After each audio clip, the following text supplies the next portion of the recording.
Hello, everybody. It's me, Lemoni, and I'm bringing you a somewhat wacky Wednesday. Now, this build is one that a lot of people have been asking for a long period of time. I'm finally addressing my version of the Paladin build.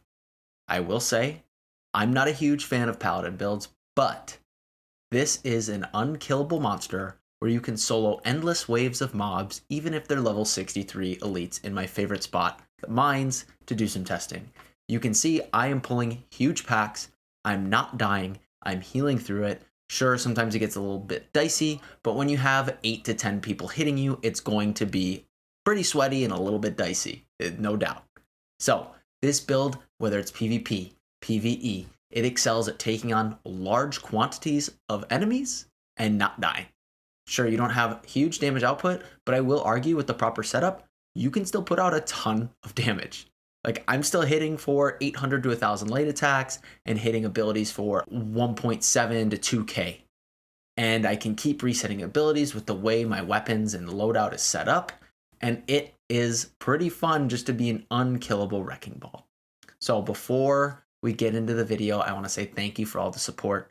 Thank you to every single one of you for doing that weird YouTube stuff. I'm just going to ask that you keep doing it. Keep liking, commenting, subscribing, ringing the bell, telling your grandma, your grandpa, your mom, your dad, everybody you know.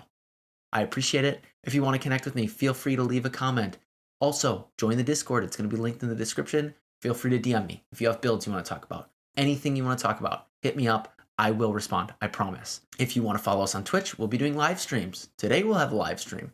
Hit up my Twitch in the description as well. We're going to be on a regular schedule. We'll be live starting at 10 a.m. Central Time, and we'll be going for somewhere between 4 to 6 hours. Depends on the day, depends on how we're feeling. But that's our regular schedule, Monday, Wednesday, Friday. If you want to support me directly, feel free to hit up my Patreon. Now, this Paladin build. There's a couple ways I would set up the life staff depending on what you're trying to do. Same with Sword and Shield. Do you want to be more tanky? Do you want to have more damage? Are you playing solo? Are you playing in a group? There's a lot of different things, but nonetheless, this is either a solo, decent damage monster where you won't die and can farm any elite zone, or it's a very, very, very good tank with a ton of supplemental healing. Either way you play it, it's insane. So sit back, relax, and enjoy this unkillable, healing, somewhat wacky Wednesday kind of build. All right, so here we are on newworldcalculator.org, and I have my life staff pulled up. And just like many of you, I can probably make this build in my sleep, eyes closed, all that jazz. So I'm going to say is, if you want a pure healing focused build, you can go to my healing guide that I have from last week. It's going to cover patch 1.1.1, all the healing stuff you need to know. What I will say is there's a big change when you're running this kind of Paladin build. And I'm going to give you about 3 options on how to play it. You can use the build that I list in that guide if you want to. It's really solid. There's a tweak I would make, but I'm going to start addressing 3 different healing builds. I'm not going to give you the deep dive on everything. If you want the deep dive, go to that healing build video that's linked above. All right, so healing side. What are we going to change? 1, we're going to take Absolved. We're going to take Blissful Touch because we can just substitute as a quick healer. We will take Revitalize, all the points into Sacred Ground. Sacred Ground is going to give us a ton of extra healing. We really want it for that 50% increase for all healing so we can put our HOTS on. Even our Defiant Stance heal is going to proc off of this. It's going to be great. And we'll take Desperate Speed to get cooldown reduction. We'll take Sacred Protection to get 5% more healing. We will take Intensify because it's going to give us some more healing on some of those HOTS. We'll take Enchanted Justice. Enchanted Justice, when we get hit, we're going to start doing an AoE heal. Why not? We don't really need something like Mending Touch because healing with our attacks is not really the focus. So why not just put that point into Enchanted Justice and get some free AoE healing every once in a while once we switch to the life staff. We'll take Divine Blessing just to get more healing output. We'll go into Bend Light, and when we dodge, we get that 20% more effectiveness. And then where I'm going to go with things is I'm going to full go into Orb. Orb will give us a heal over time. Not huge, but we really want it for that big Fortify. It's a 20-second, 10% Fortify, along with a 7.5% weapon damage hot. So we'll take that. When we use it on an ally, we also get it. And then now that we take Aegis, that's what's going to let you do solo play. You need Aegis if you want to just shoot this at your feet and apply all of the orb buffs. So I would go there. Then what I would do is, me personally, when I have a solo healing build for a Paladin setup, I like taking Light's Embrace. Light's Embrace, I can full buff still hit a 6k heal when I'm standing in a Sacred Ground, and that really makes or breaks things. I'll still take Protector's Strength, and then I take Spirits United for the higher floor on Light's Embrace. So This is my strict, I am a solo player, I need some burst healing for the Paladin build. You want Sacred Ground and Orb of Protection. Sacred Ground is a hefty, girthy hot that's also going to give you that 50% increase. When we snapshot things like Intensify and Bend Light, then put it down, we'll get the highest heal. Then we also have that effectiveness. We can apply that to our Orb of Protection heal over time. So great for solo play, and then just Light's Embrace when you need it. You'll see that's what I'm doing in my gameplay. Now, what else can we do with it? So this next build is going to be more PvP focused in a sense. It's going to give you more mobility. That's the real big goal of it. You will have a heftier heal over time, but it's going to have a longer cooldown. So it's sometimes a little bit more difficult to solo things, but it still performs pretty on par with an Orb of Protection setup.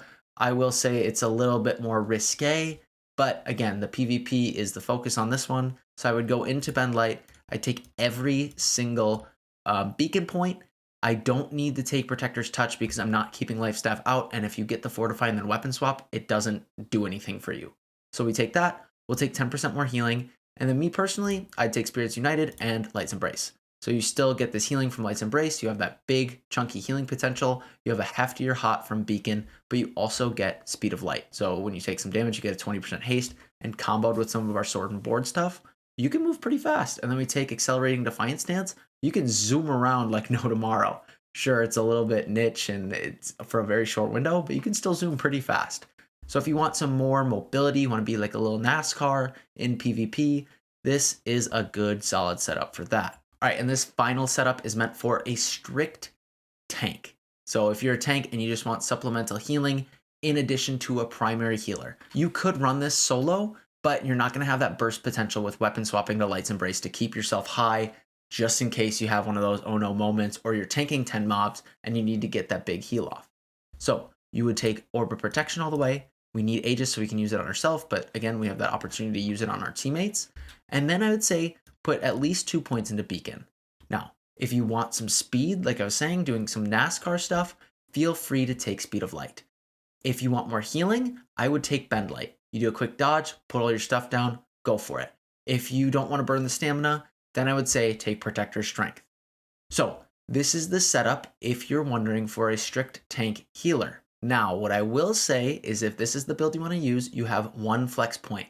If you want more healing, but you're okay with burning stamina, take Bend Light. If you want a little bit less healing, but still more, and you don't want to burn any stamina at all, and you just want it passive, take Protector's Strength. And if you want to zoom around like a little race car, take Speed of Light. Personally, I'd probably just take Speed of Light so I can run around faster. I think we get some more advantage from that. We have a primary healer, so we're concerned with buffing ourselves, and that's just another buff for our main healer's Light's Embrace. So if you want to be the tanky healer and give your healer some secondary support and give more buffs for their Light's Embrace, but also buffing the entire team, this is the setup I would use. It gives you all these heals over time. It'll help keep you alive. You can still heal the group pretty well, and it makes things very, very, very easy in expeditions. All right, so now for the Sword and Board side of things, I think my build is going to effectively give you enough damage, enough cooldown reset, and tankiness that you will be able to tank whatever expedition you want. You'll be able to tank people in PvP, open worlds, whatever you need to do. There are some tweaks you could make, like if I was going to just go pure damage, I'd do a lot more Sword Master stuff, less Defender. Okay, and that's something else I'll come back to. If you really want a solid Sword and Board DPS build, go ahead and check out my other Sword and Shield damage hybrid guide with the Life Staff. But for this, we are a tanky paladin who can heal, do damage, and tank as many mobs as they want. So, Sword Master side, what am I going to do?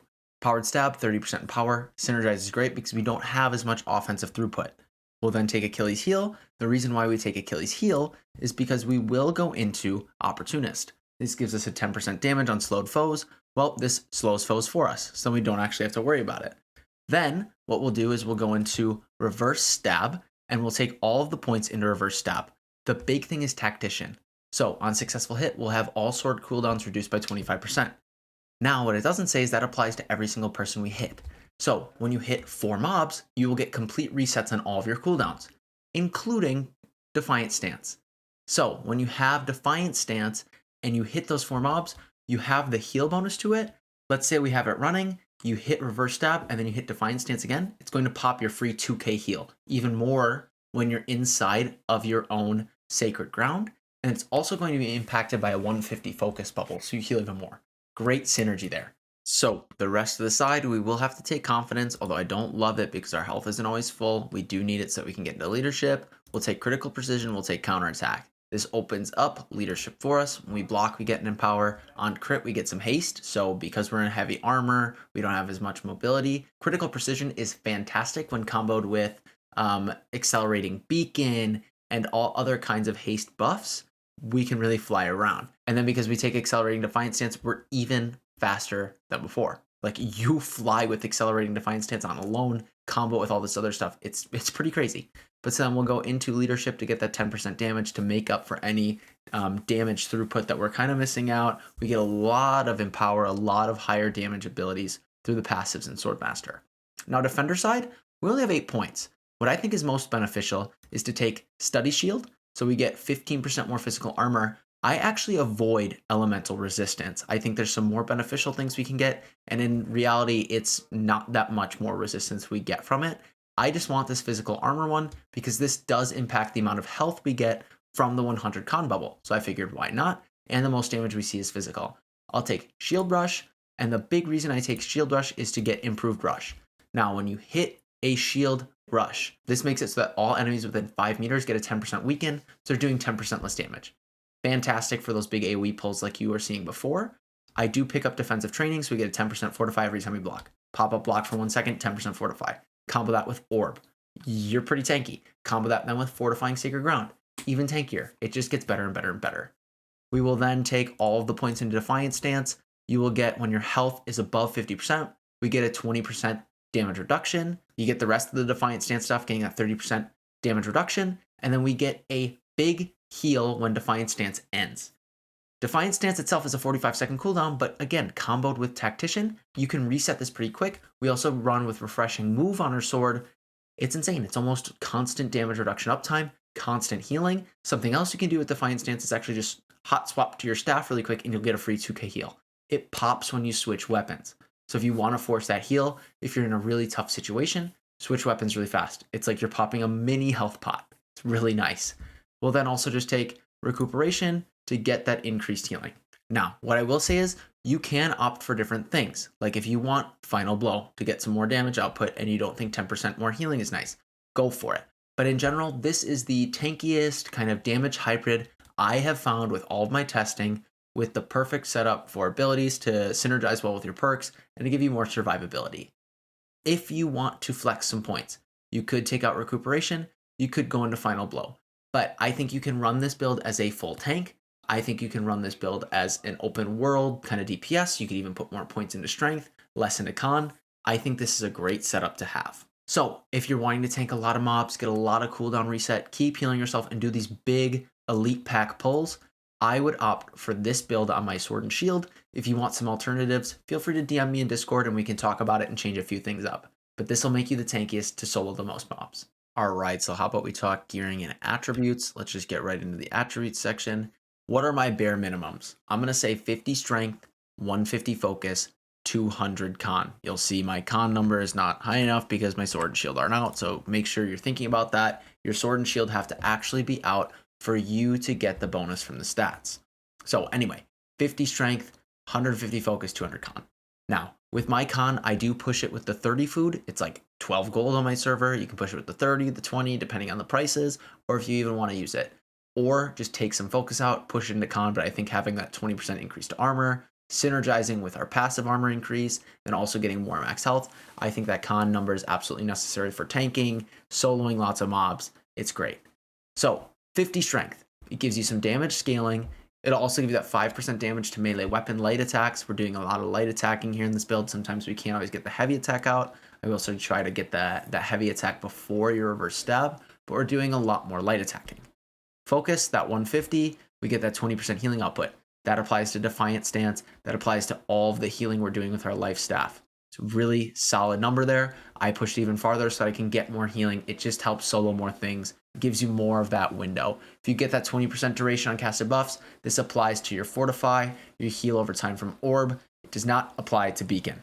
And then 200 con, we get the 20% increase to armor, we get minus 10% crit damage taken, and we get that max health increase by 10% of our physical armor. We also just get better health pots and health consumables. So for the most survivability, I would say make sure you're hitting this focus and this con number. If you want to do a little bit more damage, make sure you're hitting the strength. You can change up some things too. You could push to like 150 strength, maybe take down your con to 100, take down your focus to 150, see what you can do, play with it. If you want more damage and you're not trying to tank things, push strength. If you're trying to get more healing, push focus. Theoretically too, I could probably push my focus to like 300, play with like 100 con, and then maybe pop the food. Sure, I'd lose some armor and lose some more survivability and ultimately health. I'm sitting at 13k right now with my setup, but do what feels best to you. For tanking the most mobs efficiently, this is the build for my attributes that I would suggest. For gearing, where am I at? Well, I'm working on getting my best healer gear, and why not use the Void Bent helmet I have? I will be going for Void Bent chest. So ideally, this is Void Bent and this is Void Bent. Otherwise, with gearing, you're just going to have to figure out which pieces will get you there. I have a lot of random pieces, right? So like my helmet's full con, my chest is focus con, my gloves focus con, pants are focus strength, boots are just full con, shield is strength con. Again, it's a lot of playing, a lot of finicking, but the big thing is that you try to figure out how can you best get the perks and adapt your gear based on that. So for example, what are the perks that are absolutely necessary? 1, Fortifying Sacred Ground. This is amazing, a free fortify in this massive heal that we're doing, and it will keep proccing as you get healed in it. Nice to have. What do I have on my gloves? Accelerated Defiant Stance. 27% haste buff for 5 seconds after triggering it. Sure, there's a little bit long of an animation and it's on a long cooldown, but when you're trying to chase somebody down and you just NASCAR yourself with Beacon and this, you're going to zoom. You'll be good. You should catch up to people within that window. On my pants, I have Fortifying Shield Rush, another absolutely necessary one. Shield Rush is up pretty much nonstop. You get this 18% damage absorption with my current setup. It's another free fortify. That's why we're taking Shield Rush. We have the 10% weaken, but then we're also giving ourselves a constant fortify. So highly recommend having that. Now my boots, I just took Contagious Reverse Stab. Great for PvP. Reverse Stab now transfers an active debuff from self to target hit. Sure, it's a little bit RNG. It's going to transfer 1 debuff. If I'm on fire, I can try and hit somebody with it and make them start on fire. If I'm bleeding, I can try and make them bleed instead. It's just that random opportunity of maybe you're going to hit it and you won't have to worry as much about any potential debuffs. On the shield, tower shields unfortunately can't run with offensive perks. So I do have round shields that have like Keenly Empowered and Keenly Jagged or Vicious or Keen on them. And if you're doing a damage setup, use a round shield and get 2 offensive perks. If you're using a tower shield, just get something with some cooldown reduction. That's about as offensive as we can get with it. It's great for tanking the tower shield. We can take a lot more block. We get more armor. We get more elemental resist. So for the tanking setups, you have to run a tower shield. I am in heavy armor. Am I happy that I'm in heavy armor? No. I like playing in medium, but this is the only way to tank. You have to be in heavy. It's too hard in medium. You'll take too much damage. So that's my suggestion for gearing. I'm running all onyxes. Yes, I need to put in better onyx gems. Again, I'm just flip-flopping through gear here, so I'm not as concerned about it at the moment. I will work on my Void Bent one. Jewelry. Biggest one is the Infinity Crystal. Infinity Crystal, you get it from a quest in Shattered Mountains. Gives you a strength roll, but this rolls with the absolute best in slot amulet perks, especially for tanking and for healing. Divine, we get 9.3% more health from all incoming effects. That's all of our heals, including Defiant Stance. Fortify, 14% longer fortifies. Why not? And then increased max health. This is the god tier roll for this setup. Our ring, Memory of Stephen, great little ring here. Throwing it back to Morningdale and Stephen's claim. This is going to give us nature damage for our tier 2 amber gem. It's going to give us sacred, and it's going to give us both strength and focus, which are necessary for this build. Great ring for the setup. And then good old reliable ill-gotten gain. We get a reduced potion cooldown. We get that regenerating 0.43% health per second. Duplicating toast is just quality of life. All great stuff right there. But gearing is a little weird. You just have to figure out, okay, how can I get the best perks and still get a decent stat layout? Work with what you have. Get the perks that you need. Then I would suggest putting your points in accordingly to try and figure out, okay, where do I need to put it? Do I need some strength? Do I need some focus? Do I need some con? Whatever works for your setup. Life staff, same one. Still working on getting another one. I'm going to craft one this week, maybe potentially tomorrow. We have 25 focus. This is our faction life staff. We're running a diamond in there for more healing output, so we can snapshot some heals a little bit better when we top ourselves off. Blessed is just a must. And then refreshing move. Refreshing move is not as important in this setup. I'm sure you could flex a lot of different things, but blessed is a must. If you can hit some targets for a couple times, maybe get some cooldowns reset while you're kiting, go for it. that's where refreshing move can come in a little bit. Or if you need to flex as a healer for something, for some reason in your expedition, also another opportunity there. On the sword, what I will say is the one thing that you need between your sword and shield, depending on how you have this set up, is you need refreshing move. More cooldown reduction is your friend. Whatever else you can get offensive is perfect. So if you can get enchanted, that's great. If you can get a keen and a vicious roll, that's great. Ideally, again, if I wanted to pump the most damage, I would have something like refreshing move and enchanted, and then have a round shield with keen and vicious, or keenly empowered and vicious, something along those lines. In my sword, I have a tier 2 amber gem. If you don't know how gem scaling works and all this damage scaling and why we're doing it, watch my gem video I made a while back. Our coefficient for scaling with focus is not as significant as strength is, meaning if we put in any amount of strength, we're going to get more damage on the strength side of things as if we were to convert it 50% to focus. Strength just scales harder. It's the way the gem works. I don't think it's intended, obviously, but that's just how we are right now. It will get changed eventually, I'm assuming. But for now, if you just want some more damage output, run the tier 2. We do get some synergy with our Memory of Steven for that nature damage. As always then, hit your honing stone. It's extra free damage. And then like I was saying before, I am running the 30 con food stuffed calamari. You can run the game meat with citrus glaze for the 20 and just adjust your attributes accordingly so that you can fit this outline to tank the most stuff. Okay, so this build, I had the most fun just kind of testing my limits, trying to figure out, okay, how many mobs can I pull? What can I do most effectively? Can I survive? And I just kept pushing my limits further and further and further. And to my surprise, I did not die. Now, I did have to stop fighting some mobs sometimes because people were too nice and would help me start to kill things because they thought I was going to struggle. It does take some time, but if you're one of those players who is okay with whittling down the enemy over time, getting them down, but pulling these huge packs, this is the build for you. You can take the damage, you can dish it back out, and you can do a ton of healing still. So how do we most effectively play this build? What you're going to do is you're going to group everybody up. You're going to try and stay in your sacred ground and orb yourself when you're in sacred ground to get the best snapshot.